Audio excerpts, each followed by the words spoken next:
Burik versus Maron at Packet King race 15, 16, 9, and 10. What? Yan na nga. Unang galaw ay hindi gumalaw ang G's.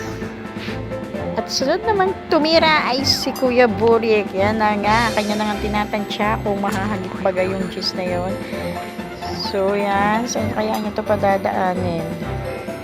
Kailangan may shoot ang G's para tapos na ang laban. Para panalo na. At sinubukan na nga niyang tirahin ng 1 sa Burlay ang G's. Next is si Maru naman ang titira ngayon. So tinutok niya nga ang tao sa G's. Go. Tinutok sa 1. And tingnan natin kung masushoot na ang G's. Magtagumpay kaya. Go! Right? Ito yung laban na sabik ka na. Tapos hindi naman ibinibigay sa iyo yung laban. So dito naman. Next naman itong number 2. Tingnan natin kung masushoot ng G's. What?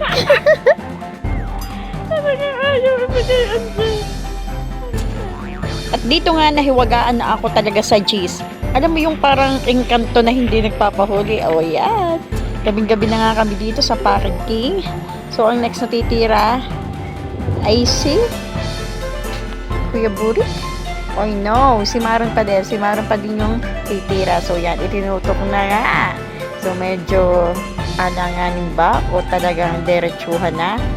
Let's see. Point. So, next naman ay si Kuya Burik naman ang kailangang tumira sa oras na to.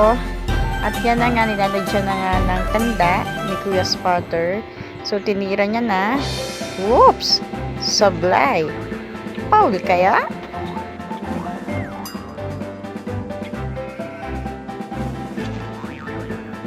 At dito talagang nag-isip na si Maru kung paano ba talaga magagawa ito. At nang makauntos naman sa laban na to kasi medyo naman na dito sa part na to si Kuya Burik.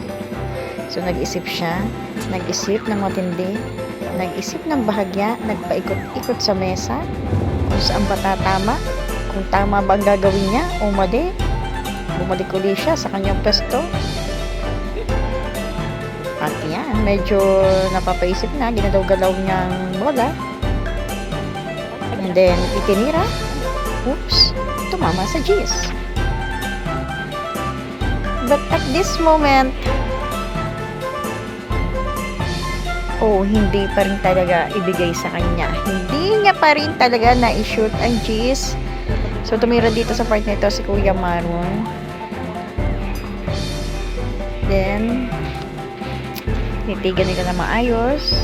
Paikot-ikot uli. So, no choice si Maron kundi ipaw na lang talaga. Ipinaw na lang niya ang G's kaysa may hulog ni Kuya Burik. But, nalimutan niya yata na may partida si Kuya Burik. May 9 pa. So, dito sa part na to, pag na-shoot na itong 9, panalo na. At mag-uwi ng 100,000 pesos. What?